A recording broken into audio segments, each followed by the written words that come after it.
All right, welcome back, ladies and gentlemen. We have a Texas showdown on our hands today with our final play day of week 5 of CollegiateR6. This will decide the playoff seedings, and we have two amazing teams. Longhorn Gaming Orange is one of the only 4-0 teams remaining in their conference. They're going against Texas Tech A, who are fighting for their chance to go to the Premier Playoffs. Both teams want to carry that momentum into the playoff and the postseason. It's going to be an absolute showdown, best of 3 series. That it will be, Allen. It's Texas Tech. They set themselves 3-1 in week number 5. Now, if they deliver themselves 4-1, that will be the conference changer, and that will move them to the premier bracket. And that's something that you want to have. Now, Longhorns is going to find themselves in a unique scenario. They actually might want to save some of their strategies, and maybe there's going to be some college that's currently VOD reviewing, trying to break down their strategies. They're going to try to basically keep as much under the rug as possible. Yeah, but on the converse side, they do want to keep that momentum going. So, with an amazing lineup, regardless if they don't bring out their best strategies, we'll still see some very close games. And looking at the map bans that we see so far, our three maps of the day: Cafe, Dostoevsky, Oregon, and the Decider of Villa. Nothing too surprising. However, Clubhouse as the first ban isn't what we typically see. We typically see maps like Consulate and Theme Park going as the first bans off. So, seeing one of our typical T3 trifecta maps going off early and allowing Oregon to slip through could be interesting to see, but we will have to see how these teams really perform going into our series. And Cafe, a very common map, a very trialed and true map for both of these teams, is going to be our first point of battle. So a lot of teams will approach the ban phase in two ways. Your first ban is the map that isn't in your map pool, or your worst map. Or what I like to approach it as, that is you're going to try to remove your opponent's best map. And judging by the Clubhouse initial ban, that tells me that Texas Tech is a phenomenal team on Clubhouse. And then now that their ace up their sleeve is removed, we're going to have to see what their other 3 map pool actually looks like. Yeah, that being said, though, the map pool that we do see is very common. Cafe, Villa, and Clubhouse are the 3 most played maps at the Tier 3 scene, with Oregon being most recently introduced, kind of nuzzling them in as that 4th most picked map. It's going to be interesting to see, especially how these teams adapt to Oregon. We see a lot of teams shy away from the new map, but being that Oregon was a reworked version of a previous Pro League map, a lot of teams are more familiar with it. We saw it as the most played map in actuality in the most recent season of Pro League. There's a ton of strategies to go from, so I think it's going to come down to less who's prepared exactly more for the maps, but how are they able to execute on the strategies that they already are bringing in, and how are they going to be able to adapt to their opponents as we move into this series. But we'll get the first bit of information as to how these two teams play in the ban phase as we move on to our first map, Cafe. Here we go. It's going to be Texas versus Texas. It's going to be the battle of the rodeos. Texas Tech versus the Longhorns. And as you mentioned, we're going to be doing battle here on Cafe. Now, we've seen a lot of strategies changing over the past few months with this map, all stemming from the ban phase. A lot of teams are now starting to move towards ace bans, but teams still like to remove the bane of Rainbow Six Siege. His name is Thatcher. Now, with Thatcher banned, you still can either ban Capital, Ace, technically Thermite, or Maverick. Yeah, I'd really like to see an ace ban come out. He's such an oppressive operator. He allows you to open up those walls from range. A Maverick ban coming out will keep those hatches alive, but he doesn't have as much of an impact on these maps as, say, an operator like a Capital or an Ace would. Being able to force out that pixel position or allow you to bypass it with the ranged destruction of the ace is such a powerful utility, and we'll be able to see those elements come into play. The mirror ban, pretty obvious. It's almost never seen in competitive play, as well as the Malusi.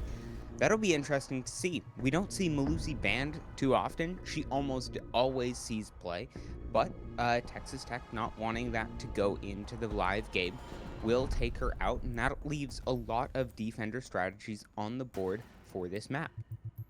So Malusi is a byproduct of Utility Consumption Simulator. Why she doesn't directly grab projectiles mid-air like Wamai and like Jaeger, she's still a byproduct because it's going to force those soft breachers to utilize their frag grenades, utilize their Sophia lifelines, or their Ash breaching launchers.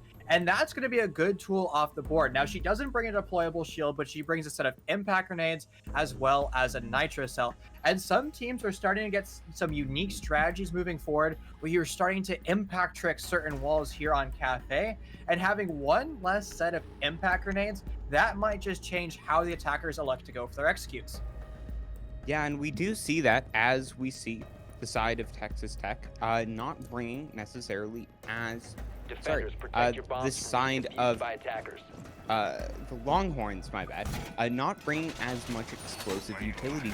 We only see the Zofia, no Ash to be seen. They do have the LV explosive lances, to be fair, on the Cali, so we'll see how those factor in. Now, looking at the defensive comp, this is a very common strategy that we saw a lot in the previous seasons of Pro League.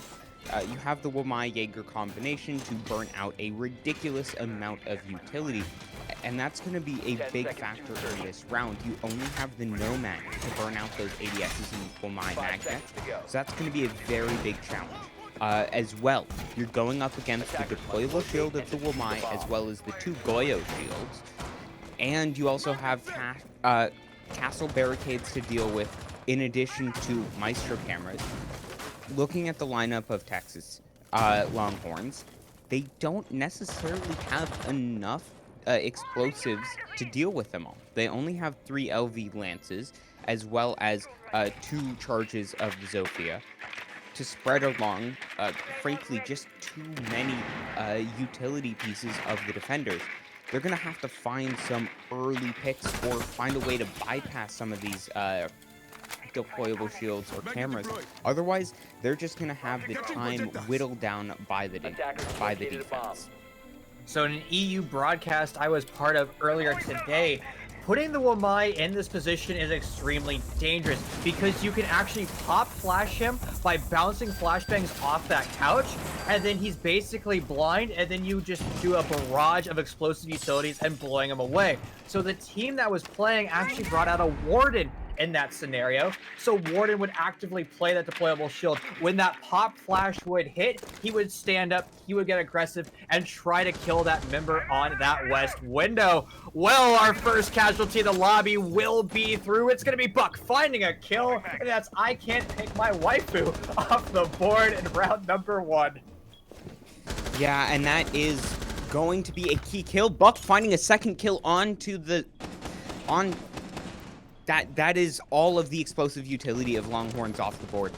They are in a 3v5. They still have the ability to find picks in this round, but with the inability to take out any of these explosive gadgetry from range, they're just going to have to rely on frags, but it looks like they're doing just that. Well, the lobby and the scoreboard is going to start to light up in all sorts of colors, but it's going to be the blue team worse for wear, as the majority of the attackers are going to fall. 5 members as lobby left up and standing, and another kill for Beta is going to roll on through, leaving My Bullet stuck in a 1v3. This is a very difficult scenario to be in, and it's going to require perfect aim throughout the next 40 seconds. Air jab is going to go off to prevent an aggressive run out, but that's going to confirm that his position somewhere near the east. The air jab's going to get shut. Buck's going to go for the run out, and he's going to confirm his 3rd kill in round number 1. It's going to be an explosive start for both these teams, but the defenders are going to get the better. Yeah, and Buck finding an initial 2 kills onto the Cali as well as the Zofia pretty much guaranteed that round. While Texas Longhorns might have found some trade kills, they weren't able to unseat the positions of the defenders behind those deployable shields because they didn't have any explosives. They will run the same lineup. However, it will be the first floor coming out, and instead of going up against a myriad of bulletproof gadgetry, instead they will be going against a very roam-heavy setup. Valkyrie, an operator that we typically see being banned out on this map. Defenders, protect your If bombs my from being notes are defused by correct, attackers. she is one of the more common bans after Bomb Cade, located by Goyo, attackers. and Echo. So we see a lot of those operators finding some information in these rounds, finding utility now that the Malusi was banned out, and Texas Tech, they're going to have a heavy roam presence. They're going to look to punish their opponents with those aggressive plays, and Texas, they're going to need to utilize those nomad air jabs to the best of their abilities, as well as really take 10 their seconds time, to hot insertion. drone themselves in, clear out those roamers, and really avoid seconds that left before aggressive insertion. early gameplay that doomed them in the previous round. Attackers are And we're moving probably to going to defuse see the the bomb. defenders elected to a stage roam starting on that 3rd floor and working their way down. The primary purpose of this roam is to snipe drones and waste time. Now, if you do get kills in this process, that's just going to help you in the long run. The attackers won't be going for a vertical roam clear, nor will they going for soft destruction on that 2nd floor. They're going to do a very linear execute onto Big Bakery. Now Texas Tech isn't doing an extension there, so that means the attackers of the Longhorns will get control of Bakery more or less for free. But what are they going to do after that control? They can set up lines of fire and cross angles, but it's not going to be greater than 90 degrees. I'd like to see a double push in coming from Meat Locker to set up that 180 degree crossfire. Yeah, they do have the Cali and bullets going pew, finding those bullets. And indeed, they do go pew as they find one of the roamers. The Vigil being taken out. That's a key frag to be taken out. But Bait on the roam with that Valkyrie, finding a trade frag, and Texas are making these roams work. Duckzilla staying alive with the Cali does mean that they have the ability to take these external walls on Bakery. Bullets going pew, finding a kill, finding the Cade charge does allow them to get in, but Texas Tech are striking back. They're finding trades every single time, and they're keeping themselves alive in Attackers this round. dropped the diffuser. Holes work both ways, and right now the Longhorns going to learn that the hard way, and they're going to utilize Texas Tech's basically holes, and that's going to be how the first casualties continue to roll on through. The 90-second warning is going to chime in all chat, and that's going to force the attackers to continue to break down these walls. But that's the problem. Ace was failed early on. He put himself in a bad position on an island, which means the attackers are going to have to flood out through very narrow corners into these fatal funnels, right into the waiting arms of the defenders.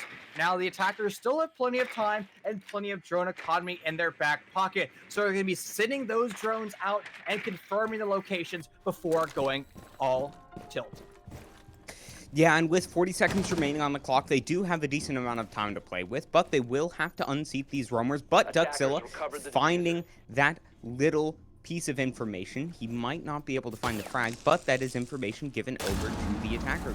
They're getting themselves into good positions, but they will need to execute. Still 30 seconds remaining on the clock. They're droning themselves in, but they will need to make this execute sooner rather than later. In Texas, with the time running down, Ricky Bobby finding a kill, it's looking very good for the defense side. Well, here comes a push on through. Beta's gonna get it down, but he's gonna get shut down himself by a nice Cali shot. And here comes the attackers crashing straight onto the bomb site. It's gonna be a force to the pistol, but it's not gonna be good enough as Ricky Bobby's gonna clear out the site and clear out round number 2. It looks like it's gonna be a back and forth for both these teams as the series starts to kick off.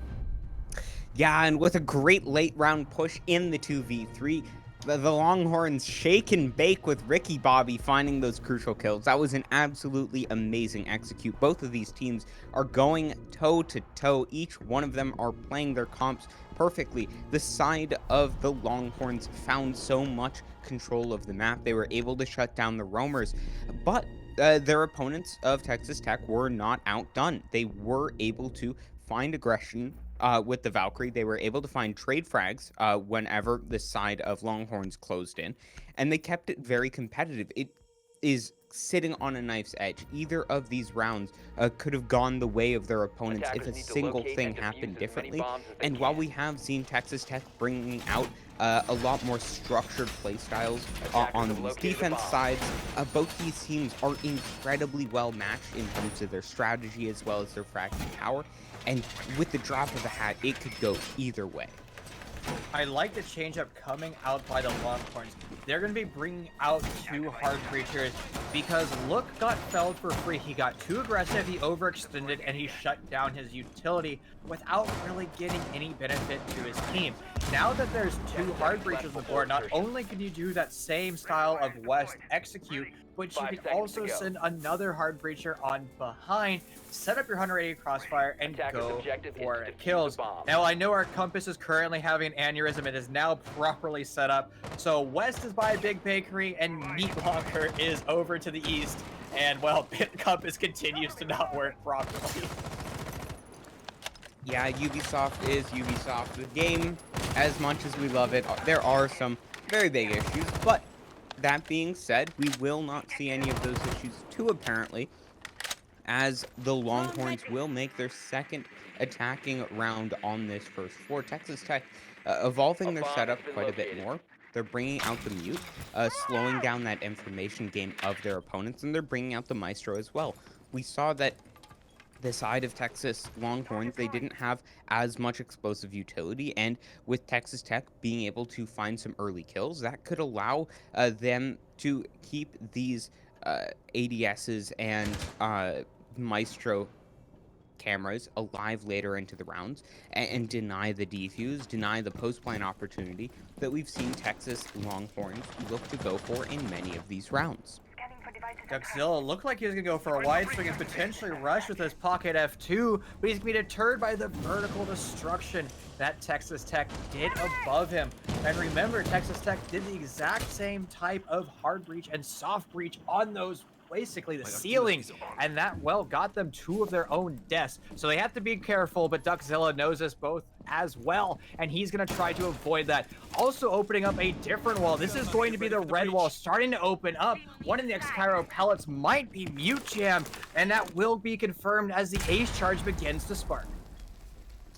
Yeah, but the Cade tricking not able to get those charges all off the board. He will be able to keep the bakery wall open. However, the red stairs is being popped open. And in fact, the bakery will be destroyed as well. However, the side of Texas Tech, they still have 5 members alive. They're still in a 5v5. They still have solid positions. And while the side of Longhorns are finding these kills, they still have the players on the roam playing from above. As Pin's gonna get shut down. Same thing with Poke as he overextends, put himself in a terrible position, is now shut down. But it's the man, the myth, the legend. Buck's gonna find 2. He's gonna go for the wide swing, and he's gonna continue with this hunting pack, looking for the 3 remaining members of Texas Longhorn. Now 30 seconds left in the round. Texas does have control of the A bomb site. They're gonna have to go for the plant. Buck's gonna get an aggressive, trying to go for the peak, but shut down by a 90-degree crossfire, and the bomb's gonna be put on the deck momentarily. It's an SMG-11, bro, stuck in a 1v3, an almost impossible scenario. A nitrocell's gonna go out, but no contact, nowhere near any of its hard targets. Red Pings are going to be giving away those positions for the time being. The SMG through 11. The 11 through the wall won't be finding its targets for the time being. And Beta's going to have to pounce. He's going to have to go now. But it's going to be the vault in for IQ as Ricky Bobby cleans up round 3.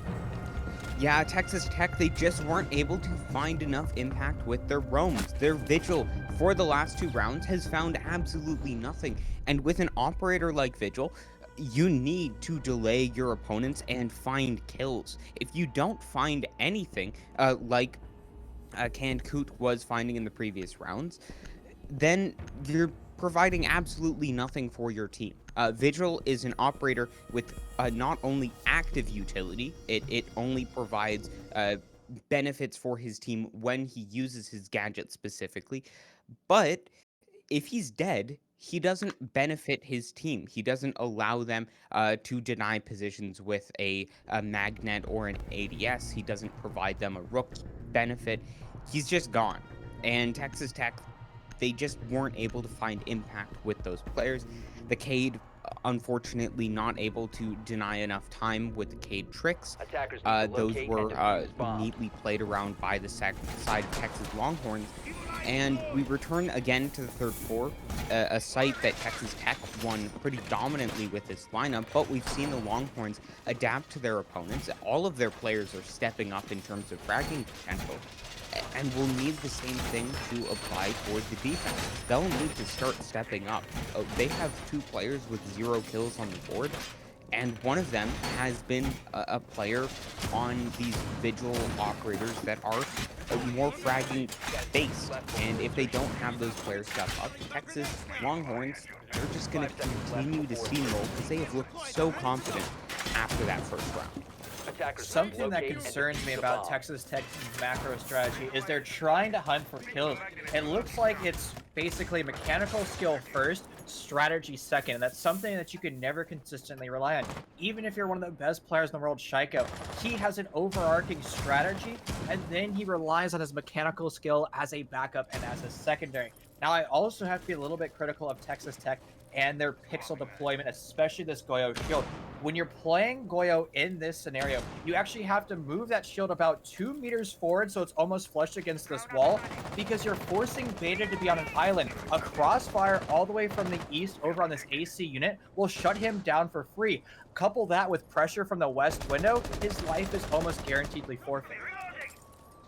Yeah, that being said, though, we look at the lineup of the side of Texas Tech, and once again, they only have 1 operator with these flash grenades. They're not going to have the ability to burn out these Wamai and Jaeger charges later into the round, unless the side of Ricky Bobby finds these kills with the IQ.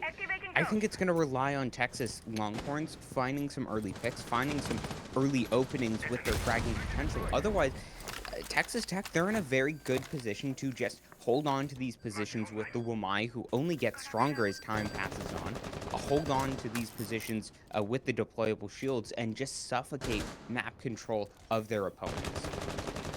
Well, right now, there's a little bit of map control going in favor of the Longhorns. They've confirmed the majority of the west side of the map is clear, but it's so little real estate, they have no avenues to work with, and they're going to have to start to flood out, deal with Pixel, and deal with Bathroom if they want to be successful in round number 4. Well, it's going to be Buck once again shutting down a member of the blue team. It's going to be a continuation as more members of blue, the Longhorns, are falling. Ace is going to work his way up through U-Bar, but shut down by S-Pin. This could have been the perfect round for the attackers, but things are starting to crumble straight through their fingertips. It is now your primary entry coupled with your support operator. Yeah, and their attack was so linear, with Cancoot finding the only player in Piano, pushing from Cigar.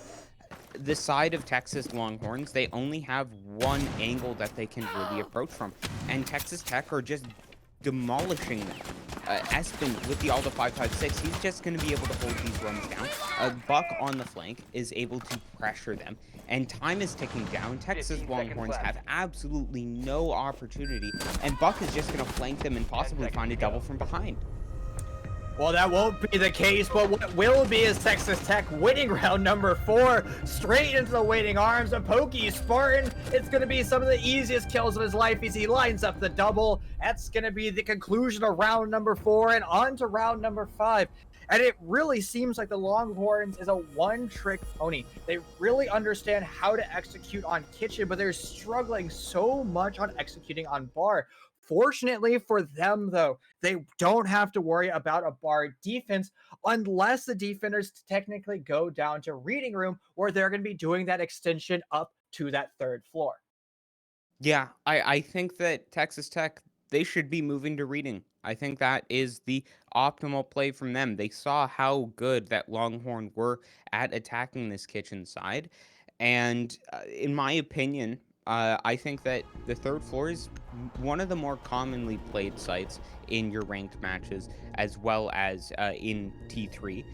But I think that the second floor site really gives you the Attackers need best to of all locate and aspects. defuse as many That being bombs as they said, we can. will return once again to the first floor, and Texas Tech, Bomb located they'll by be attackers. returning to a very similar lineup. This time, they will have two pieces of hard breach now. They'll bring the Bandit as well as the Cage. And Bandit, he has a quicker animation. He's a bit better at tricking a single location. However, going up against an ace, he will be able to drop his tactical hot pockets on both sides, which will be very difficult for a Bandit to deal with. That being said, they now have two pieces of hard breach now. They'll be able to hold on to 10 this seconds first left floor before much insertion. better, and that's a good adaptation that I would have liked to see 5 on seconds their to second insertion. defensive try. But they're relying less on frags. They're recognizing Attackers are how their moving to opponents defuse a play, bomb. and with Longhorns bringing the exact same lineup that they did in their previous two attacks, I think that Texas Tech are in a very good position to deal with this. Mate, did you call them tactical hot pockets? I did. They do look like tactical hot pockets, and he is a cheeky breaky man with some great things. But Look Lots is not just the hard breach that just goes in, plants the bomb, and dies. He's finding the kills, and Buck, the top fragger of the side of Texas Attackers Tech, have that has located a bomb. pretty much won them their 2 rounds through some absolutely heroic plays, is off the board. Texas, they're going to have to step up in terms of their fragging potential and not get caught out on these rooms as Bobby finding Canned Coot with that IQ electro spotting utility. Once again, Texas Tech is relying far too much on their aggressions. They're going to overextend and shut down one of their best players, putting them at a man disadvantage for the remainder of the round. Now it's going to be on the side of the Longhorns to break down the electrical utility on this west and north wall. Basically, it's going to be one of the easiest times they've had, but no, the reverse Uno card's going to come on through, and Pokey Spartan's going to save the day for his team. He's going to trick away two of those tactical hot pockets, as you called them, and that's going to be a lot of utility that attackers had shut down for free. Yeah, and addition, one of those Hibana charges has been taken off the board as well. I believe Look Lots is using one of them to open up another piece of utility. My Bullets Go Pew is making an aggressive play, and Texas Longhorns, they're not going to rely on these hard breach gadgets. They're just going to walk in, and Bullet Goes Pew, finding a kill on Pokey Spartan, opening this up, and it's now a 3v5. Now a 3v2 is Look Lots his second kill of the round, and Texas, they don't need to find map control. They can just find the frags. The floor and ceiling is blowing up all around S-Pit. He's gonna get shut down. All the attackers' barrels were set on him, and now it is just poor baited. Stuck in a 1v5. He's gonna have to clutch ace for his team if he wants to be successful. The Alda's gonna spot one. A little bit of bullets down range is gonna eventually turn into a kill. That is one step closer to success, but with a bomb almost on the deck, with 45 seconds left in this round, it's gonna be an impossible scenario for the Alda. But if any gun is capable of doing it, it's going to be the 82 bullets of oppression and sadness. He's going to go for the wide swing on the top of White Stairs. A little bit of damage taken, but not enough to kill his potential assailant. As he's worked his way through Java, he can hear the audio cue of one sitting close to his left. The ceiling above him is going to continue to erupt all around him. The clock's continuously working his way down. The aggression's going to work out for I Can't, but he's shut down and then finally cleaned up by Ricky Bobby.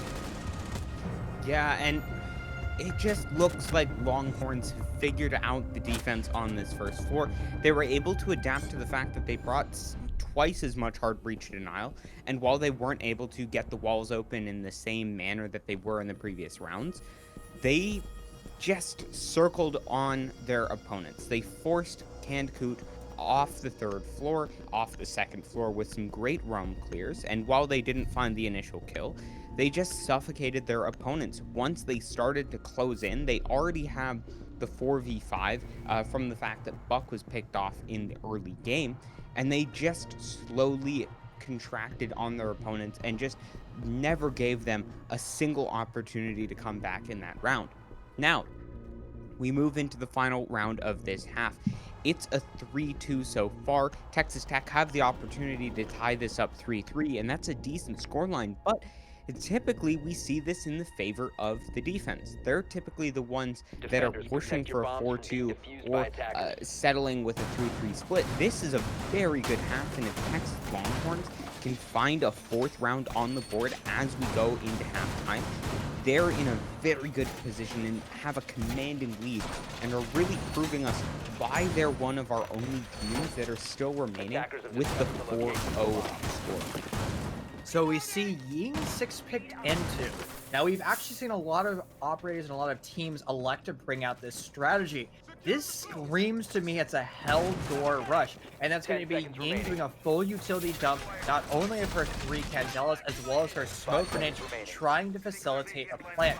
Now the thing with this strategy is you're going to have to hold a Attackers are multi-angle moving to crossfire, defuse the bomb. not only on your entry into Hell Door, which is this eastmost entry point, but it's going to be also either from heaven or from this other west window over by P1 or pillar number 1. This is going to prevent the defense from basically crashing back onto the plant. But they're spawning onto the south side of the map, which means it won't be a hell door rush. It's going to be a top-down clear, trying to break the stage roam that the defenders are currently utilizing. Yeah, and I think that this is a great a great adaptation from the side of Texas Tech. They recognized that they were just getting absolutely demolished on the first floor, and they went to the 3rd site on this map, and it's a very good 3rd site, to be honest. They'll be able to hold on to the 3rd floor, and they'll be able to rotate back once Texas Longhorns have gained control, keep themselves into a 5v5 for as long as possible, and really just grind out the utility of their opponents. Now, Texas Longhorns will have to mount this roam clear sooner rather than later.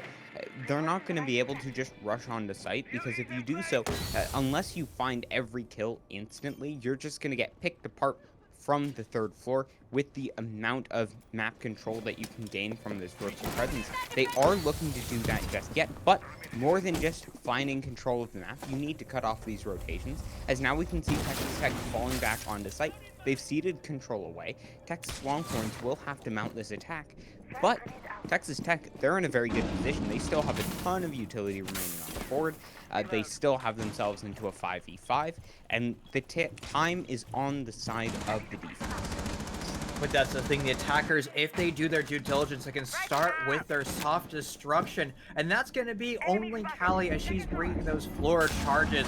But look carefully, because holes work both ways. The defense has set up a few, but it's going to be a myriad of kills rolling on through for Texas Tech, as Pokey, he's going to find 2 kills of his own. He's going to be looking for more, as there was a hot breach, hot drop through the piano hatch and straight into his waiting arms. 48 seconds left. The attackers aren't looking good, as all the soft destruction that Texas Tech was utilizing is going to allow them to keep chipping away at the damage of the Longhorns. A breaching charge is going to go straight off into Can's face. He's going to be cussed away and forced to rotate into a new position. My bullets go Pew is going to continue to look for kills. He wants to win this round for his team. A dry peek into the M590 isn't the answer. It's not going to solve their prayers, as it's now just a 1v5 with 18 seconds left. It's going to be the Cali sniper going for the quick snipe, and it's not going to work as Buck cleans that round up.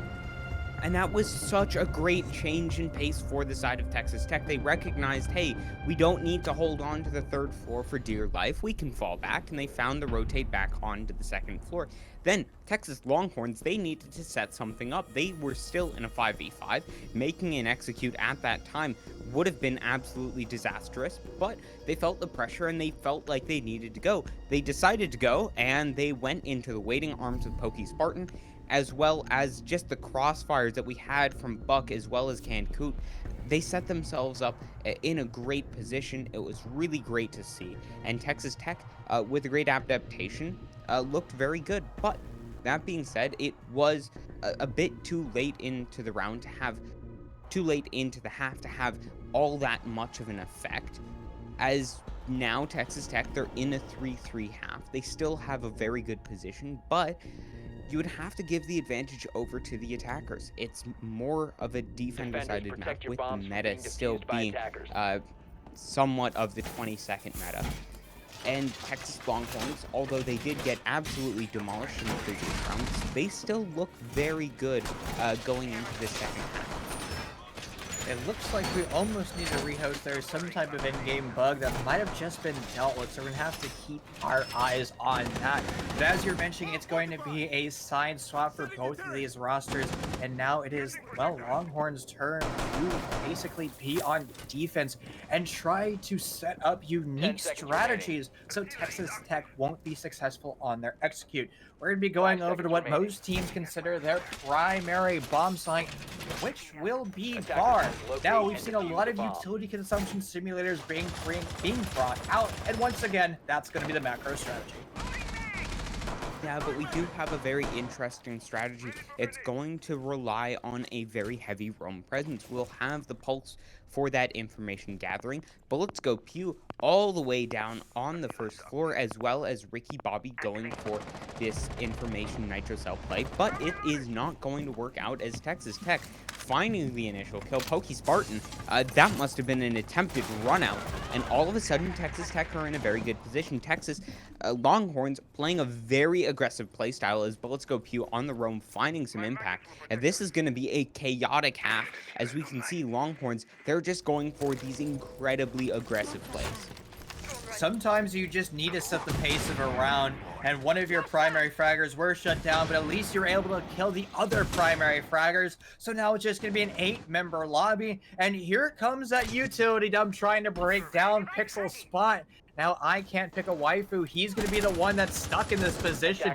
He's going to have to hold steady. Here comes the wide swing. A little bit of damage set up to Can, but not enough to actually fell him.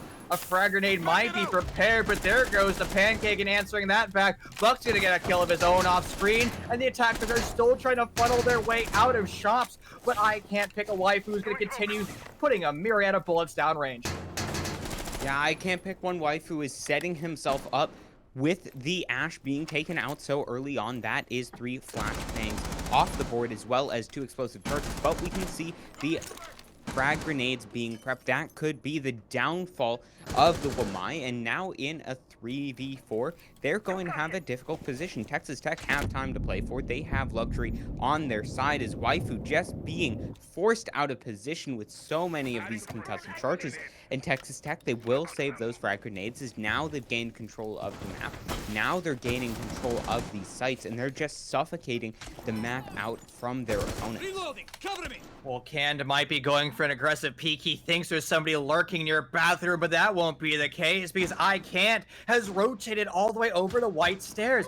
He can pop up and he can dish out some damage, but it's Can the one actually dealing some damage. He's now taking control of washrooms, and he's gonna work his way down white corridor. But there's still a player lurking on by. That was the member of I Can't, and here comes the bullets. Here comes the death, as it's now a 3-2 with 20 seconds left in the lobby. The attackers, they're not looking too good, but who needs to look good when you can start to win your gunfights? And it's going to be more players continuously drop, trying to work his way out of bar back won't be possible. It's looked a lot. It's going to clean that round up. Yeah, Texas Tech, they just overlooked so many angles. The sledge pushing down White Hall, just assuming that White Stairs was clear. A free frag picked up for waifu, as well as players just not checking their angles, not droning themselves out. And it looked like after Texas Tech found their first 2 kills that they traded out from bait, they just kind of stalled out. They weren't able to find impact in the round, and the side of the Longhorns, they were just able to let time tick down. While they were in a man disadvantage, they have the 6th defender of time on their side, and they just played that perfectly. Now we'll see it move to the second floor, and we'll see a very great strategy coming out. You have the information denial of the mute, one of the great utility operators, Spring, as well as the Maestro, and you're going to have the utility soak of the Jaeger and Wamai. What makes this all come together is the map control that you can gain from the capsule. Being able to slow down your opponents on this 3rd floor as you have that heavy roam presence is just going to put a real thorn in the side of Texas Tech as they try and make these execute on site. It's going to burn out so much more utility. It's going to burn out so much more time, and they're just going to be able to thwart their opponents, take a battle of attrition while they find damage over time. As we see, waifu he's not waiting for his opponents to come to him. He's looking to find some early damage, force back out of position. But the side of the Texas Tech, they're going to have to make some early plays. They're going to need to set this tempo quick. Otherwise, this amazing strategy that has so much potential to slow their opponents down from the Longhorns is just going to suffocate them out and bleed the time dry. So this is actually the next generation strategy for Reading Room. Now this went from one of the best bomb sites on this map to statistically the worst pretty much overnight, and it had a 33% win rate for the defense. The reason was because of stage roam for the defenders. Well, that was getting shut down. They couldn't waste enough time and they couldn't waste enough utility. So a lot of teams are now electing to hold well either train and or gears. That's why there's a deployable shield there. But it's gonna be a lot of drones flooding on through to shops. Mute's gonna make a bad rotation. He's gonna get shut down, and this is one of the problems with this site. You have to be very careful with your stage roaming, and if you don't roam properly, you're gonna get cut down for free.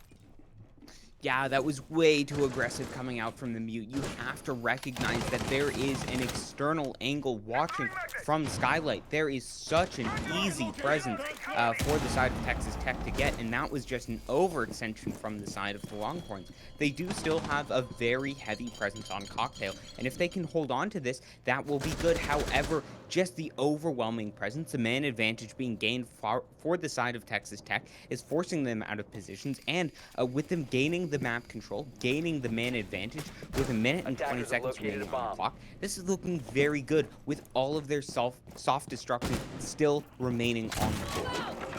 Now, their soft destruction is up and active. They really haven't begun to utilize that sledgehammer properly. And here it goes. 60 seconds left in the round, and that sledgehammer is still going to try to find its targets and push the defenders away from their bunker strategy. But is it a little bit too late? Because Reading Room has yet to be isolated. Now, if the attackers are going for a fireplace plant, this could work because you do have to clear out trains. But I don't think that's the answer to their problem. Reading Room is a better bomb site, and here goes the plant. There's no defenders anywhere near this zip code, and the bomb's gonna be put down the deck for free. This is a huge oversight and a huge blunder for the defenders, and they're now gonna be shut down. They're forced to leave their hiding holes and walk straight into the waiting arms of the attackers. It's gonna be Ricky Bobby attempting the retake, pushing up through red 90. He can hear those players lurking on around him. He also has red pings. He's gonna be sitting out one of his new proximity alarms to try to gain more information, but none of the attackers are gonna be presenting themselves because they're hiding in rot spots of their own. Here comes Look.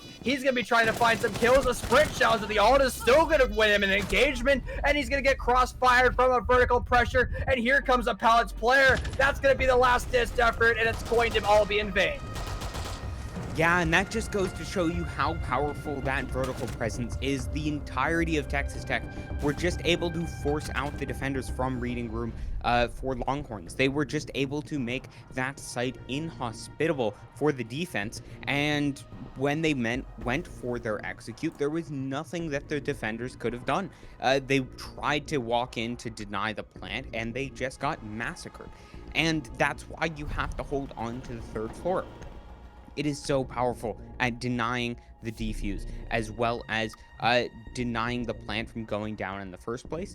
And if you don't hold it correctly, if you don't play it pretty much perfectly, it is going to be a disaster. That being said, it has the potential to be great, and we saw Texas Tech pull it off. We saw them play that absolutely fantastically in the final round of the first half, and Longhorn's not quite able to do that, and with a pretty dominant round going in favor of their opponents, they're going to elect to move down to the first floor for their third site in the first rotation, and Texas Tech will look to find the round advantage for the first time since this third round of this match. Now, I saw the line being 6-picked into. I was a little bit concerned, but fortunately for the attackers, there really isn't a lot of soft utility, so that Ash can actually be taken away. You still have a set of flashbangs, so now you're not going to have, breaching charges for ranged utility, but it's going to work out more or less well because you still have a set of frag grenades as well as Buck on those Zofia impact grenades. And speaking of Buck, currently sitting 14-4 in round number 9 is almost unheard of. He's been the primary entry for his team, and he's been winning the majority of his engagements. But once again, we're going to see a very linear execute. It's going to be a big bakery take. I've said this 1,000 times. This is not the optimal strategy.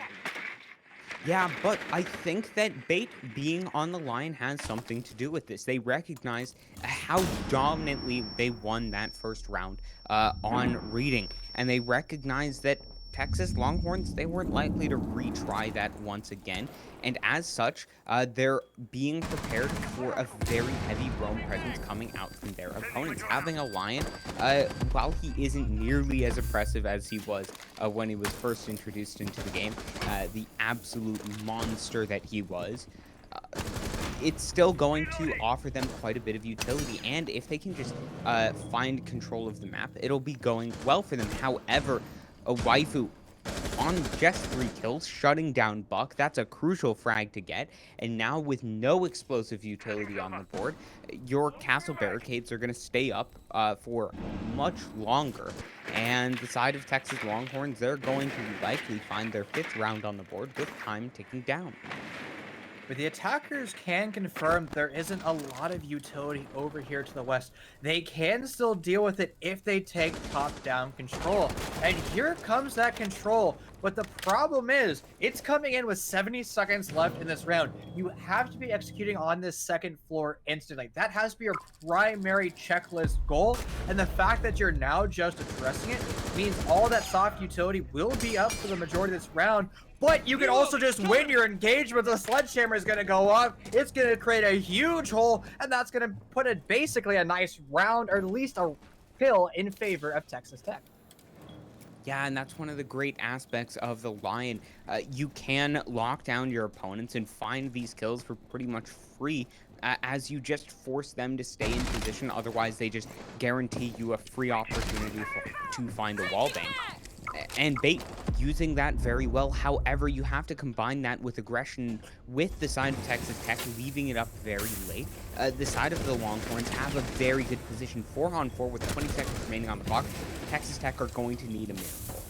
Here comes a crash in the side. Perfect trigger discipline. It's going to be the attempted knife. I Can't Pick is trying to find even more kills. He spotted one coming and through service, unable to land those engagements. And now it's just Pokey Spartan. He's going to have to put this bomb down, but it's effectively a 1v1. The MPX and Ricky Bobby's too focused on the down player. He's trying to get his kill, and Nitrocell is going to go out. It's nowhere near any assailants. And now it's just going to be back to this 1v1. Baited's trying to be rezzed up. It could now be a 1v2 momentarily, and it will be. The MPX is going to shut that down. He's going to spot the barrel, but unable to secure the kill.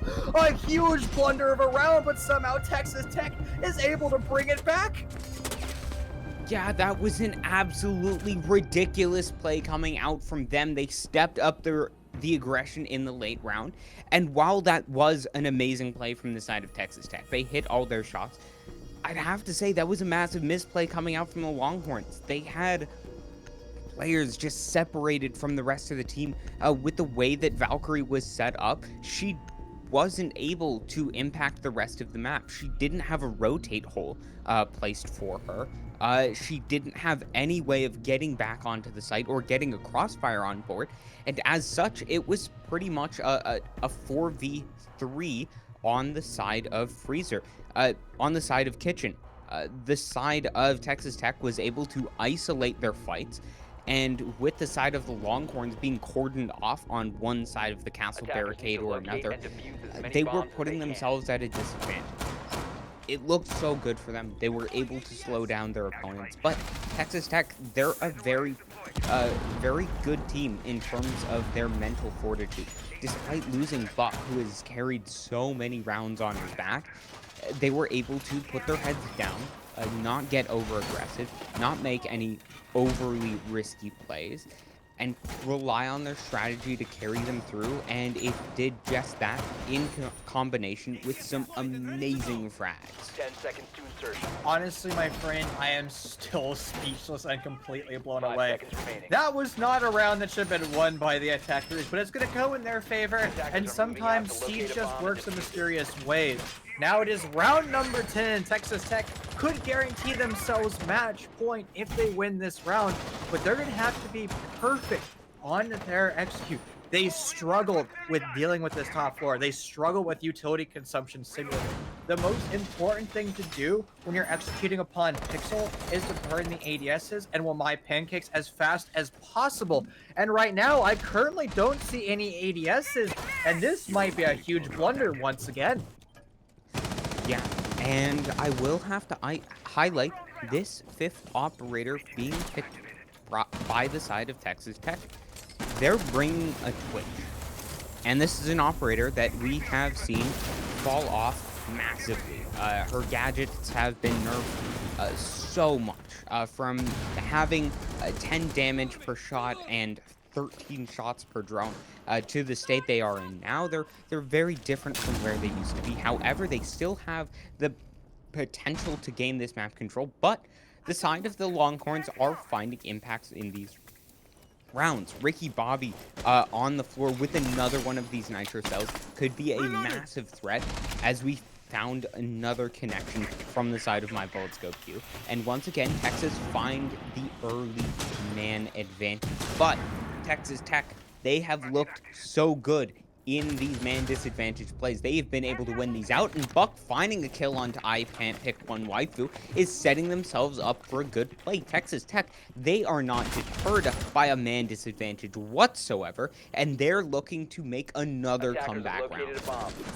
Well, they only have 30% of their drone economy left to make this happen. If they want to be successful, they're going to have to confirm the location of the defenders, and with so little drones left, that might be a tall order. Now, 60 seconds left is plenty of time to make that actual execute happen. But they're going to have to start to go for this execute. They're going to have to start to plan it out now. And they're going to have to move out of Pixel. But that's the problem. There's an M590 sitting very close quarters. And if they go for a shop extension, well, there's an Alda waiting to greet them there. So right now, Texas Tech is just letting this clock continue down. They are going to need to start to move. And here goes that move. It's going to be an extension into Barback. And there goes the death, as it's a 2v3. The attackers are a little bit worse for wear, but they do have time on their side. Here comes the rotation of Ricky Bobby. He was trying to go for plant denial with his nitrous cell. The bomb's going to go down for Pokey Spark, and it's going to be baited with the kill. The nice rotation, nice cover, and the bomb will be set on the ground. Once again, the attackers on the skin of their teeth, they're going to pull back around, and that's going to deliver them to match point. Yeah, Texas Tech, they have been so patient in these man disadvantages. They're just fishing for picks, and Longhorn, they looked like such a good team in the first half, but they're just giving their opponents the opportunity to take the gunfights. And in a man disadvantage, key word on the disadvantage, you shouldn't be given those opportunities. That's exactly what you need. And with the man advantage, if you're on the defense side, you should not be giving your opponents the ability to come back in that round, because in those late rounds, it's not just a 5v4, it's a 6v4, considering that there's only 40 seconds remaining on the clock. Texas Tech, though, they've been seizing every misstep of their opponents, and now with 4 straight rounds in a row from the last round of the previous half, they're getting themselves onto match point. And Texas Longhorns, they looked like they were the dominant team moving right after the half. But now, Texas Tech, they're the ones on match point. They have 2 of them, to be fair. And Texas Longhorns, they're going to need a massive change in tempo, a massive change in pace of how they play these rounds in order to convert the man advantages into these round wins and force an overtime on this map 1. Now, has Bait been on a different operator every single attack round? Because he started on Ash, and he's pretty much played the gauntlet of operators. And what I love is an operator and a person who is extremely flexible. You give him a role, and he will play that role. A lot of people are too stuck in their ways. So they say, I'm primary entry, which means I will only entry with Ash. But here, Bait is playing any operator his team needs, and it's going to be a Ying this time. And we've seen Ying work out for a lot of rosters if they can put their utility down range appropriately. Yeah, we've seen them utilize many of these operators. She is a veritable threat going into the opponents, and I think that's a great recognition of the playstyle that they're playing.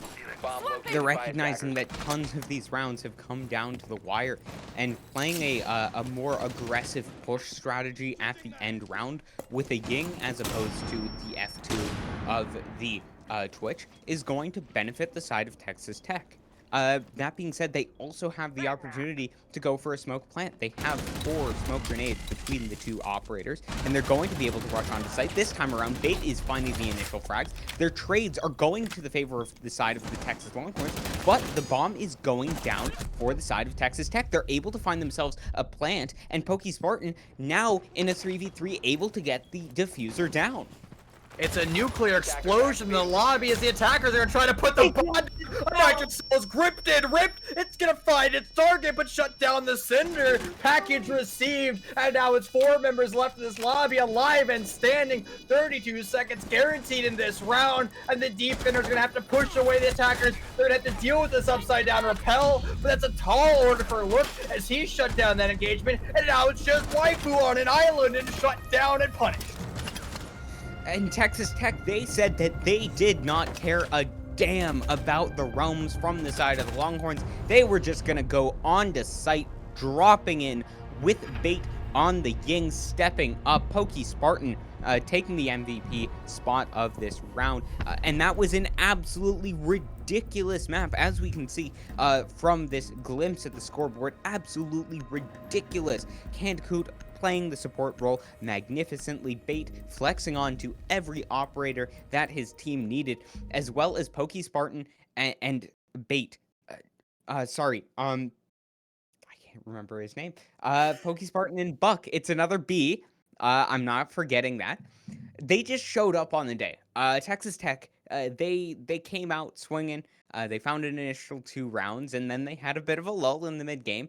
Things were admittedly going pretty bad for them, but they stepped back up and they just found their form going into that final half. They looked so dominant on Cafe, and I'm excited to see them move on to Oregon, which was I believe Texas map uh, yeah, it's their map pick. Longhorns, they were the team 4-0. They were the team that was favorites going into this match. And while Longhorns, as you were saying, they might be holding on to strategies, they looked blown out of the water by just the fragging potential of Texas Tech.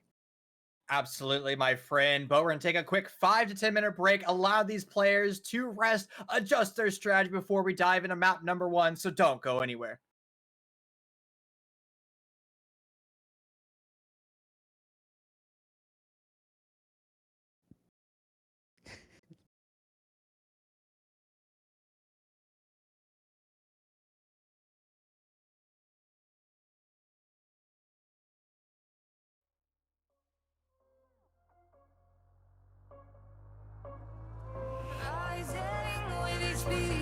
Music is bringing real flames in the fire that keeps burning. We're inviting the night in. Welcome, my heart so full. I'm devoting myself to the night. There's no motive. We're just listening. We're existing.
Hello, ladies and gentlemen. Welcome back to CR6, week number 5. This is currently game 2 of Texas Longhorn versus Texas Tech. In map number 1, we saw a phenomenal showing on Cafe, but it's now time to do battle here on Oregon. Yeah, and we'll be able to get a bit of an introduction to the strategies that these two teams have for us here. The side of Texas Tech, this is their map pick. They were able to steal away the map pick from their opponents with a strong second half on the first map of Cafe. And with Maverick being banned out, that's nothing out of the ordinary. We're very likely going to see a Thatcher being banned out. As the three most common bans on this map in this order were Thatcher, then Maverick, and Capitao. And with Maverick being banned out, it's more than likely going to be the man who hates the laser sights. And Texas Tech, they want to use their laser sights. I can't blame them. They're pretty neat.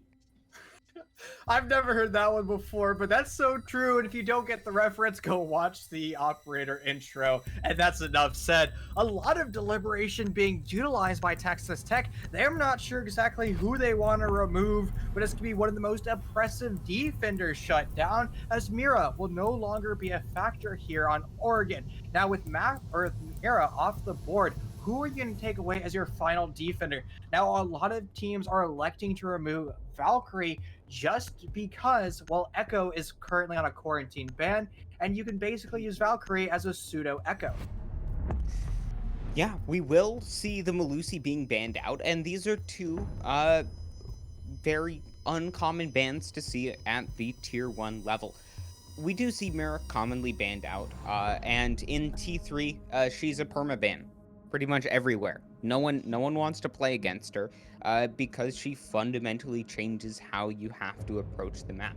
She opens up lines of sight, and the side of the Longhorns, they just didn't want to deal with that. Now, the second ban coming out, the Malusi, we saw that in the first map coming out from the Longhorns, sorry. I don't exactly like it. I know she's a very oppressive operator, but we see the more common bans being Clash, Cade, and Wamai. Wamai is very oppressive for his utility soak.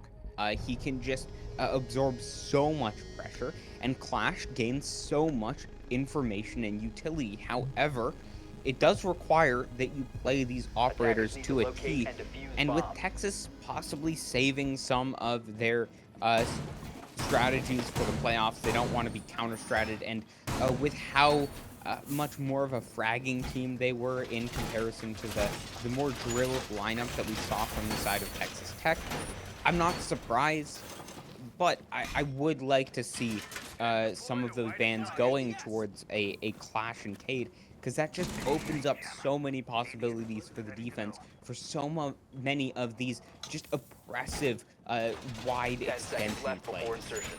It's going to be two deployable shields on the side of the Longhorns. One is going to be over near blue tarps, and the other one is going to be in the J bunker extension.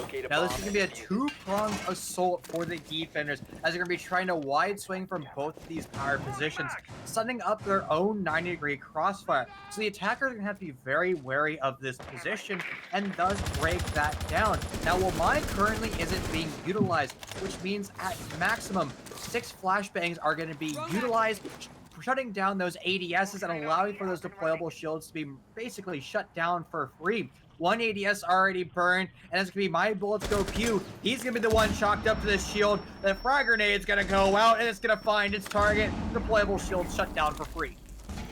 Yeah, I really don't like the fact that they're not bringing the Wamai. We can see Looklox, he's falling back from position. Both of these deployable shields have been destroyed at this point. Texas Tech, they have so much map control, and finding this control at around the 2-minute mark is very powerful. We see one of those Mozzie Pass snapping a drone, but it will be a small silver lining as Texas Tech are just stomping their opponents. I really don't like the fact that they did not utilize the Wamai. The only time that we see him and Tier 1 play not being utilized on this map, especially on this site, is when he's banned.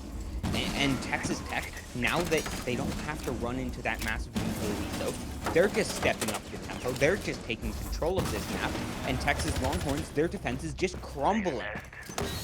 I think a lot of people will call him an S-tier operator, and it's gonna be Texas Tech pulling their way, showing their horns, and they're trying to push away all the defenders to the south side of the map. But I can't pick one waifu. He's on a flank. If he isn't caught out and there isn't a flank drone, he can be shut down. Zuckzilla's gonna be shut down for free. And here we go. It's gonna be a pop-off for Texas Tech. They're gonna end this round with a flawless showing, and this might just be another map win for them if they can keep this momentum going. Yeah, I really don't like this coming out for the Longhorns. They looked solid in the first map, but I think that they're going to need to find quite a few defense rounds in order to give themselves a bit of a buffer, considering how powerful Texas Tech looked with this utility soak meta back on this first map of Cafe. They played the Wamai Jaeger Goyo strategy to a T, and that is a strategy that is incredibly oppressive on the basement site, and I think that Texas Tech, they're likely going to win both of their rounds. That being said, we see the second site being the second fort. It's one of the primary sites that we see a lot of teams go to, and on this map, I really like it. You have 4 amazing sites. I think that the favor is moving from meeting over to pitching more, but you have a lot of opportunities for these teams, a lot of explorations for them to do in terms of strategies, and I think that the game is still early on. Texas Longhorns, they still have a lot of opportunities, but they're going to need to change things up because Texas Tech, this is their map pick. They look very prepared going into this, and they just look very drilled on these default executes if Longhorns make any mistakes. Something that's concerning me about the Longhorns, we see currently Valkyrie running her throughout this map. She's trying to decide where she wants to put her deployable shield, but the strategy doesn't have it set up in any particular location. It's going to be wasting time. And when I see little things like that, now sure, it's just a tiny detail. She's running around the map trying to put her shield down. So what, Chief? Well, that basically means there isn't an oak for arcing macro strategy. They're basically doing things on the fly. This entry might be on the fly. It's going to be Duckzilla shut down for free once again. He's going to overextend and find himself in a 6-foot grave. Now, fortunately for him, his teammate of I Can't Pick is rotating near on by. He's going to snipe a drone and rotate away. Yeah, and the side of Texas Tech, they're just finding every single one of these frags. Buck, he showed up in spades on the first map, and he is showing up in this map as well. 3 kills on the board in the first round and a half. And Texas Longhorns, they are just crumbling under the pressure. This is not their map pick. They're not coming into this map with many default strategies set. And I think that that clubhouse ban could have affected them more than they initially let on. Texas Tech looks so drilled going into these maps, and they look so prepared. But they're going to have to check their corners because lurking so close on by, less than a meter away, that's going to be an M590. It wants to say hello to you, but they're going to think better of that decision. Buck is going to get on his drone and confirm that close quarters M590 will be there. And they're going to have to rotate away. I Can't Pick. He's in a close position. He's going to go out through freezer door. He's going to spot one with his 1.5 times sight. Unable to land the shots. He's going to miss everything. He's going to blunder away his position. And Canda's going to work his way up these white stairs. His sledgehammer is going to give away his position. Shots exchanged, and now Donovan is back in a down but not out scenario. But Ricky Bobby's twisting in the wind. It's going to be 4-angle crossfire. And Buck is going to shut round 2 down. Yeah, Longhorns, they just do not look prepared on this map. I don't know what those deployable shields were for. Going into this map, if you don't have your default strategies set, you're going to be absolutely demolished. And that has been back-to-back flawless rounds from the side of Texas Tech. It has not been just a fragging game from them. While they have just found kills after kills after kills, they've been very formulated. They've been not over-aggressive. They haven't made any stupid pushes. They've just been running themselves in a very drilled manner to a team like Dark Zero. They have these executes that they plan out, and when they execute them frame perfect every time. And Texas Tech, with the preparation going into their map pick, they just look like they are the better team in terms of the strategy, in terms of the preparedness. And their frags are coming online as well. They're just putting every single piece of the pie together, and the whole is looking better than the sum of its parts as they find a 2-0 lead in this map in dominating fashion.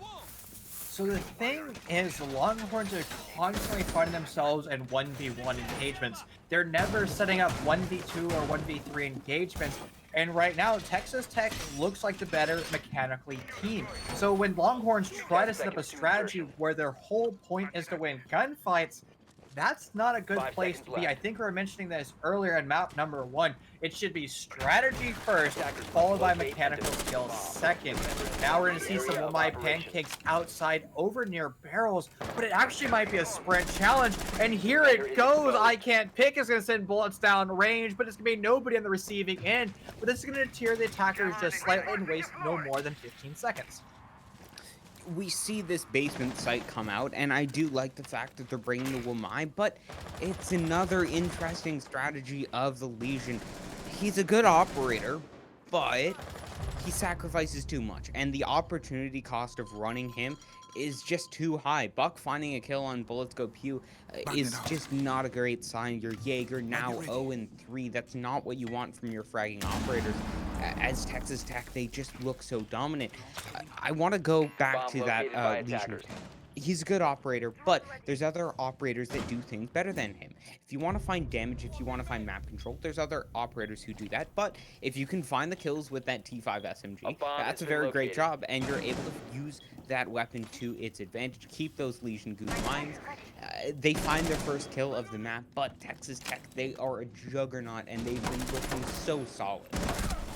Well, they're going to have to continue to break down the defenders. It's going to be an easy kill for Pokey Spartan, as he's going to do exactly that. And the defenders' macro strategy is crumbling through their fingertips, but they haven't done their due diligence. They haven't cleared out the map. They don't know where Ricky Bobby was. He was getting a free prone angle, and that is going to be your diffuser. Surrender now on an island, and the attackers are going to have to push their way on out if they want to secure that bomb and go for a plan. Now, Ricky Bobby's in a wide swing from pillars. The bomb has been picked up, but the attackers really don't have an answer to his micro positioning. Yeah, Buck, though, has looked so strong, and with him being 6-0 in the second round, you can never count out Texas Tech. They look so solid in these matches.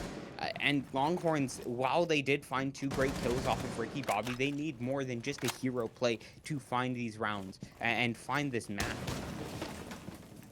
Jiggle peeking back and forth is going to be Buck. He's going to be trying to find more kills, but the defenders won't be presenting themselves as of yet. Look-a-Lot is going to be in a very tough position. He's in a prone angle, holding close quarters. A flashbang's going to go in. His screen's going to turn milky white, and he's going to be shut down for free. And now the defenders are going to have to come out of their hidey holes. They're going to have to push on through. An impact grenade's going to go off, but that's going to be giving away Ricky Bobby's position. The crash on the site is going to work out perfectly for Buck, as he's going to find 1-2 kills, and that's going to be his round.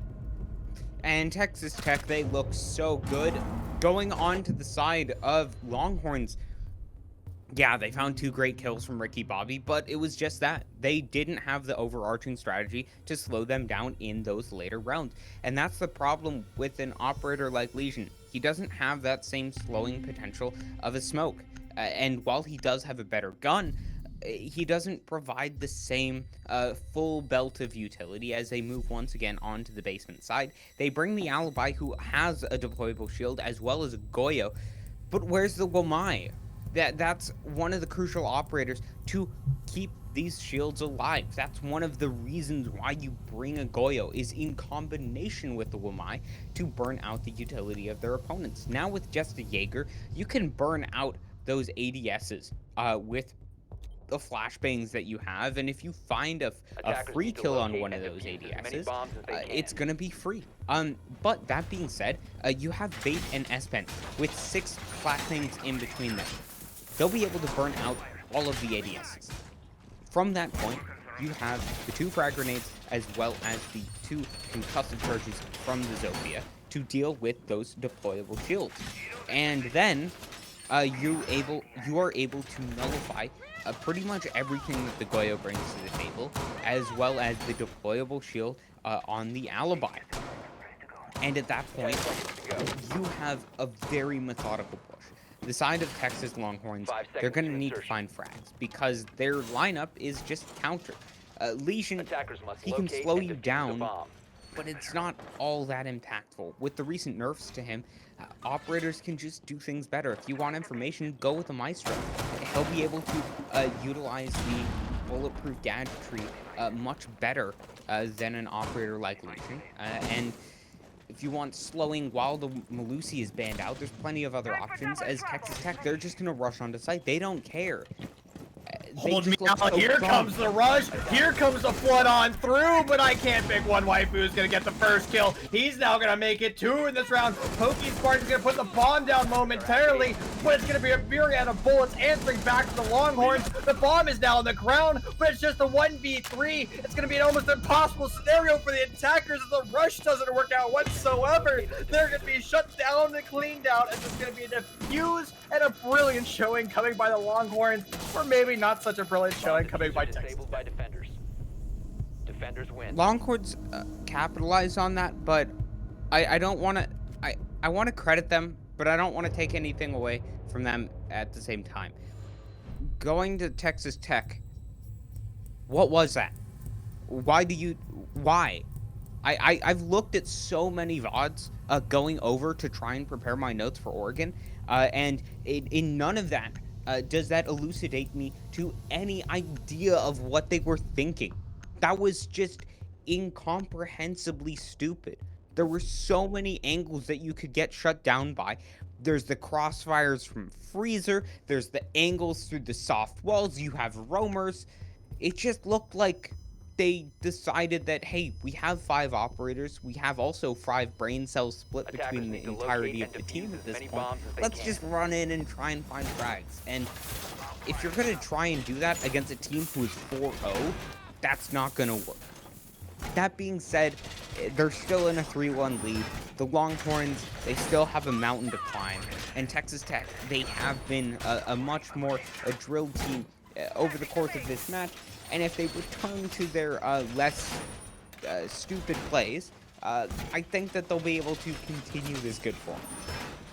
Honestly, even on OG Oregon, I don't think I've ever seen a rush quite like that.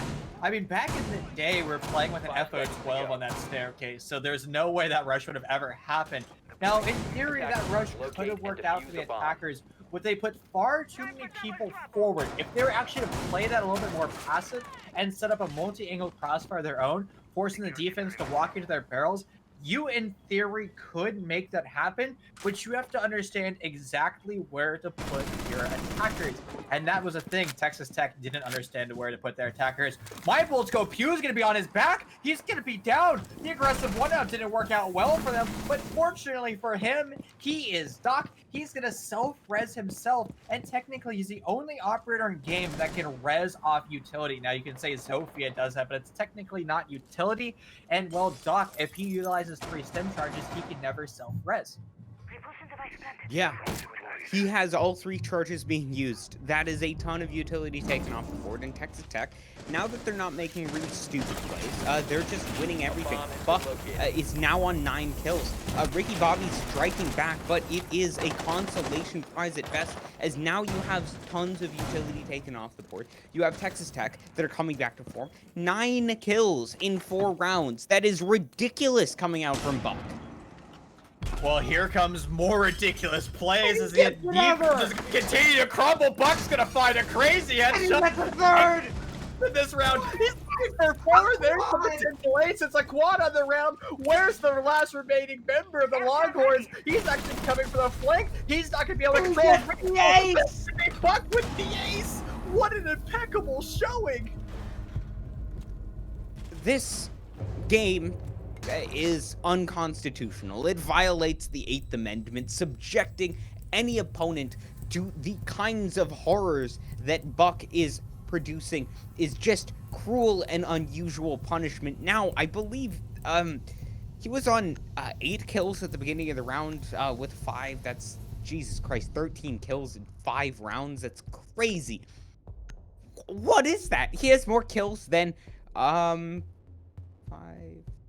Here comes the mental math. He does have more I kills because that's It's 9. more kills than the rest of his team, not quite more kills than the rest of the lobby combined, but he's relatively close, and, when you're able to, not quite say that with confidence, that's just scary. Texas Tech, they threw that previous round away. That looks like an absolute fluke, as my god, Defenders, they look protect your so bombs from strong, being and, defused by attackers. with this being 4-1, the wind in their sails and how good they've looked on defense with this utility soak meta, especially with the fact that this is their map pick.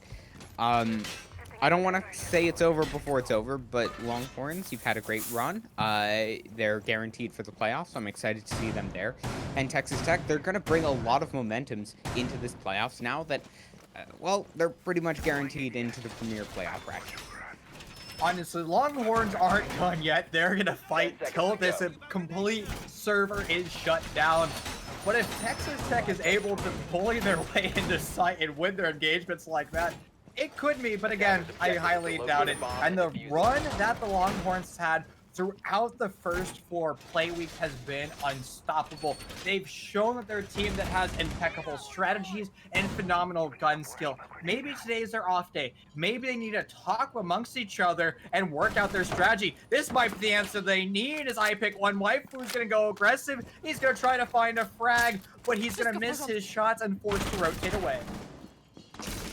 That was it has been located by a attackers. very interesting game, to say the least. I would not be eager to be on the other end of the barrels if I was Texas Longhorns, as we will see this second floor site come out again, but it will be a lot slower. Texas Longhorns are recognizing how strong their opponents are. They recognize that fragging potential, and they're falling back. Aspen barely missing out on the kill on to Ricky Bobby as he flees onto site, but that is consolation given over to your opponent. That's map control, but Cancun is traded out. Bait finding the kill onto Duxilla. That will not be a secure onto the now downed sledge. And this is not an ace for Buck in this round. He's not going to give Chief the pleasure of casting his 5th ace today. But Texas Tech, they just look unstoppable in this form. 5th ace as of now, maybe not around number 6, but there might be more in the future. You never know. My bullets go pew. It's going to be the reverse Uno card, as he's going to take just a little bit of damage. He still has 70 left in his back pocket. He can get aggressive if he wants, but it's going to be Ricky Bobby taking that role, as he's going to try to work his way up into tower. On the other side of the map, it's going to be looks a lot. He has an angle into white stairs, and I can't pick one waifu. He's going to be thrown out. The Longhorns are actually in a pretty good positioning, given the fact that they were man down. But there goes those frag grenades, trying to push away Alibi, but it's not going to work out well, as that frag grenade is just a little bit off target. And here's Can's turn to work up these white stairs, but he has to be very careful. There is a player looking straight into that staircase, and if he doesn't drone it out, his 20 HP will be shut down for free. Here's Ricky Bobby's turn to get aggressive and walk out and get some kills of his own, but Bait's gonna find a kill, as well as Pokey Spartan. Oh no, things aren't looking well at all for the Longhorns, as they're twisting the wind once again. It just looks a lot stuck in this impossible scenario, rotating the hatch. This actually might be the optimal play, because his position was known, but the sprint challenge wasn't. Yeah, I really hope, for the sake of the Longhorns, that this is them just saving their strategies, because the first map was a very great game. With a long road ahead of them to try and push this to a third map, I just can't see this happening. It looks like, after the first map, Longhorns, they looked pretty defeated with how strong Texas Tech was in those final rounds. And this map, with the exception of a mind-boggling decision from Texas Tech to go on Oregon basement for a full Zerg rush, it's looked like just a really interesting T-hunt for them. That being said, Longhorns have guaranteed themselves a spot in the playoffs. They don't need to fight in this match. As much as it sucks to see, they don't need to Attackers take need to these locate and aggressive plays. defuse They don't bombs. need to prove themselves. It's Texas Tech that needs to prove themselves, and they have done just that. Now they move on to basement, and with their lineup, I think it's pretty clear that they prepared for this map. They're bringing out the Clash, the Jaeger, Wamai combination. That is massive utility. So combined Located with by a attackers. mute, this is a beautiful lineup. Bait going for the roams. He looked so strong on these roaming plays on Cafe in the previous map. Buck on the Jaeger. That is just 10 a seconds left before frightening insertion. lineup. Texas, they look veritably scary 5 on seconds this to map. insertion. I think that any teams watching this before the playoffs, they're going to have Attackers to are moving to really defuse watch the out bomb. for this. They're Defender going is to approaching want a to kill zone. ban this out. And Texas, they look like a very strong team. They can play Cafe. They looked very strong on it. They can definitely take you to town on Oregon. They're looking strong. They look like they have a solid map pool. And this is exactly what you want to see from a team that's really making their name known, trying to push into these premier playoffs. This is a mirror of the ANZ strategy, where you're not only using utility consumption simulator, but you're basically having a brick wall that's see-through. That is going to be PokeSpark here on this Clash, and you can see Buck playing off her. This is a moving mirror window or a glass shield. This will allow Buck to have so much information at disposal and get aggressive and go for wide swings. Now, the Longhorns are going to be terrified by this strategy, and they're going to try to work their way down these north stairs. And honestly, Longhorns is a team that has moments of brilliance throughout the first 4 play weeks. So if anybody's able to identify the strategy and break it down, it's going to be them. They saw the Clash, and they're going to be electing for a West execute instead. Yeah, and if you look at the lineup, they just don't have enough flashbangs or enough utility to exploit that J bunker. Instead, they will have to go for a freezer push. But that being said, Texas Tech, they have the crossfires. They have the ability to shut this down, and they are doing just that. While the Clash is taking down, they've already gotten the hard breach as well as the Jackal out. They're in a very good position. They have crossfires enabled, and they're just winning every single one of these gunfights. Sometimes that's the name of your game. Click heads, hit mouse 1, and you can win out rounds. Now, Clash could have been an instrumental operator, but she gets just a little bit too aggressive, walking out, putting herself on an island, and shut down for free. That should have been the linchpin in the round, but right now, Texas is going to have to work their way around it. And who needs a Clash in play when you can just win gunfights? The attackers of Longhorn's going to fall on through, but Callan's going to get 2 kills of her own, 2 perfect headshots, and now it's going to be 4 members of Lavi now left up and standing 2-2 as we hit 45 seconds. Attackers have recovered their Yeah, and diffuser. this is the great thing. They may not have these supreme strategies that their opponents have, but they still have the gun skills here to play. But Bait finds the kill, and it is now just left onto the Callie in the 1v2. She has the SPS MG9, the Pocket F2 in her hands, but it might not be enough. Texas Tech, they're in a very good position, and Bait is lying in wait. Lying in wait, but it's going to be Buck on an even longer angle, finishing that round and putting Duckzilla off the board.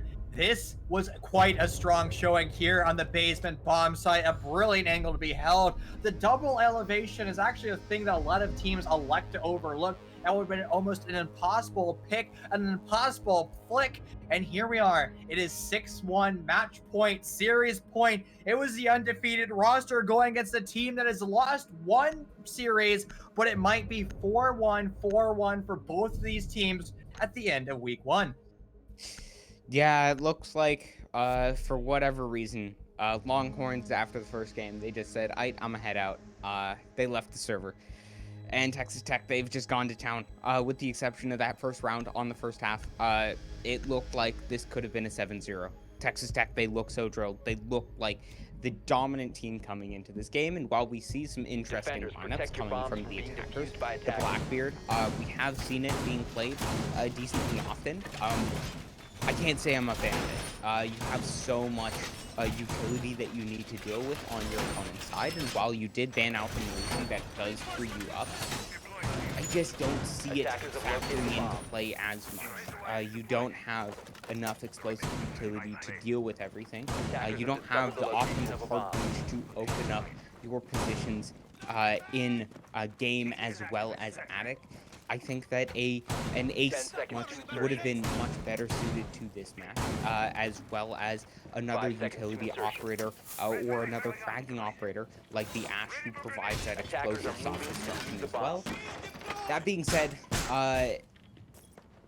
Texas, they have such a good defensive setup. They've looked so solid, and with a bit of a compromised setup from the attackers, they're just gonna need to frag out. Otherwise, they're just gonna be taken down in a 7-1 affair. And unfortunately, it is the last week. They don't need to play all out, but this is just a frightening prospect if you are seeded up against Texas Tech coming into the playoffs. Honestly, I'm still impressed by both these rosters throughout the regular season. Quick use of your hard breach gadgetry, and look where Zofia is. She might just be walking into the bomb site. She's gonna be holding a cross angle, trying to Q spam her way on through, but the crossfire is established. Here comes the Zofia stuns. They're gonna try to break down this deployable shield, but the attackers are actually in a pretty good position to go for the bomb plant. The thing is, they're still gonna have to deal with the control of light. That is currently Pokey Spartan. He's on a cross angle. No drones to answer that back, but they weren't prepared for the big window play. But what on earth is going on? It's a sea of orange, and more attackers continue to fall in this lobby. This might be one of the last rounds unless the Longhorns have an answer back. Yeah, this is the big issue of bringing the Hibana. She does have the vault prompt on that hole, and that really did cost the side of Texas Longhorns. Texas Tech, they now don't have to worry at all about Attic. There's no way that Texas Longhorns can approach that, and they can just delegate their players to move over towards this side. That being said, if Longhorns can just win out their gunfights, if they can oppress this crossfire position that Texas Tech have, they can give themselves a good position, but they are fighting from a massive disadvantage. As Texas Tech, they look so solid in defending this position. Well, the op is still in play. They say don't peek the op. Well, Texas Tech is really wanting to do so. Buck is going to find himself down, but not out. But Beta's going to get a kill of his own. And Luxalon is now on the floor as well. The lobby crumbles instantaneously. It is all kills, all orange, as it's going to be a round win, a series win for Texas Tech. Their mechanical skill was on point today, and they're going to prove why they deserve to move into postseason. Yeah, Texas Tech, they looked absolutely solid in this match. And Longhorns, so many blunders in this last map. That being said, just look at the scoreboard. Buck with 14 kills. He fell off a tad bit after the ace, and Bait on 10 kills as well. Just an absolute standout performance. There's things that you pick apart from the side of the Longhorns, but that being said, they still are guaranteed in the playoffs. They don't need to show everything. But I would have liked to see some more default strategies. Bring out maybe a thermite or an ace on that site. It would have allowed you a much better route in from games. With the fuse timers on those operators being lower than the Hibana, it would have allowed you to open that up even quicker and prevented you from being bandit tricked if that was the opportunity of the attackers, of the defenders. But that being said, Texas Tech, they just look solid and nothing to take away from them. They were just the better team on that second map. I agree, my friend. We're going to get a representative from Texas Tech momentarily. Right now, admin is telling me it is going to be Buck, but they also say don't quote them on that. So honestly, your guess is as good as mine, but I'm excited to chat with somebody from Texas Tech, especially after that phenomenal showing. And I would love to hear what strategies they brought in today. What was their choice about banning out Club as their primary ban? So many questions. It's actually going to be the captain who is Bait. Yeah, there's so many questions that I have for them. They looked so solid on Oregon. Really just adapting to a new meta, adapting to those complex strategies. And welcome to the stream, Bait. How are you doing? That was an absolutely dominant 2-map series. Look good, man. I appreciate it. Cheers, my friend. Well, again, welcome. Talk to me about this series. It was a phenomenal stomp, a 2-0. But let's start at the beginning. You guys took out Clubhouse. What was the idea behind that strategy? So actually, we didn't take Clubhouse. They did. Oh, I just But oofed myself, didn't I? I cast a curse myself. Let's was just go back in time Longhorn. and forget this interview happened. Good night. Sleep well. All right. All right. We'll talk about something that actually happened. Let's talk about that basement rush. You guys were steamrolling your assailants throughout this series, but then you guys just try to do a full send rush. What was the idea? so we realized that they were trying to adapt to our pushes, and I knew they would expect that back push that we hit them with twice already. So we decided just to full send down the laundry stairs, and unfortunately, that alibi ended up getting 2 wallbang kills. That ultimately cost us the rush because it was free. We were all in sight within 20 seconds. So Yeah, So that was solid. Moving on to that map of Oregon, it was obviously your map pick. You looked so solid. How have you prepared for this utility soak meta? You looked really prepped to use the Jaeger Womai combinations as well as the Goyo on Cafe, as well as the Clash. Is that one of the things that you've been focusing on during scrims leading up to this match? yeah, I mean, we just came in with the same shots we always run on Oregon. Obviously, they didn't do their homework, so and that helps us in the long run. So phenomenal. Al, I know you have a bunch of questions written down, so I'll let you keep hammering them out through. Yeah, going back onto Cafe, you guys had a massive variety of strategies you played. I believe it was the majority of the rounds were either on the third floor, which you won, I think, both times, as well as the first floor. How come you guys didn't play the second floor site as often? You did play it at the very end, and it was a pretty dominant round. Were you guys more confident with your kitchen defense? honestly, I think that was a mistake on our fault. We kept trying to force that kitchen site when they were slamming us on it. We probably should have went reading a lot sooner because we're really Yeah. confident in our hold there. But I mean, at the end of the day, we ended up coming out with the win. So. Yeah, that was an excellent performance. You guys looked super solid. It was a shame that we didn't get to see more of you guys on the second map due to how quick it was. But the stage is yours. Any words that you want to say? Any people you want to shout out before playoffs? Obviously, I'm gonna shout out Buck. That dude is massively insane. That dude just goes in and wins rounds on his own. He's a gunner. Canned is a gunner as well. I love my teammates. They put in the work.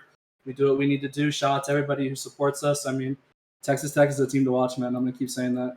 I feel like we're being overlooked. So Those are my fighting words. I love it. My friend, congrats on your win today, and we'll see you in postseason.